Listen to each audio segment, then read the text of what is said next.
एकरा घर के कलशा के तारा भरल पानी जी के कर बाबुनी नाली डंडा पानी जी के कर बाबुनी नाली डंडा पानी जी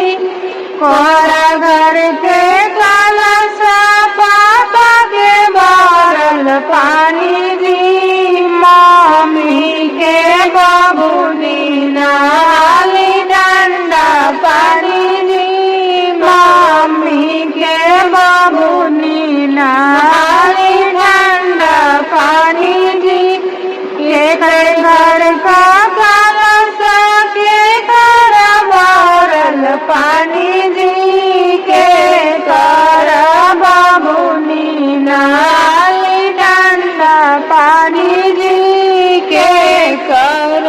बाबुनी नाली डंडा पानी जी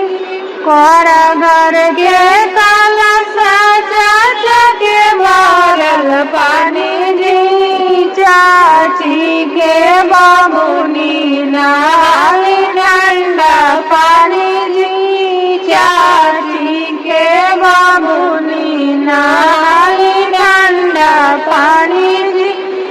एकरा घर के कलशा के तारा भरल पानी जी के कर बाबुनी नाली डंडा पानी जी के कर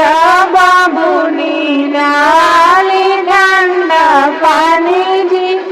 कोरा घर के कलशा भैया के भरल पानी जी भाभी के बाबुनी नाली डंडा पानी जी भाभी के बाबुनी नाली डंडा पानी जी भाभी के बाबुनी नाली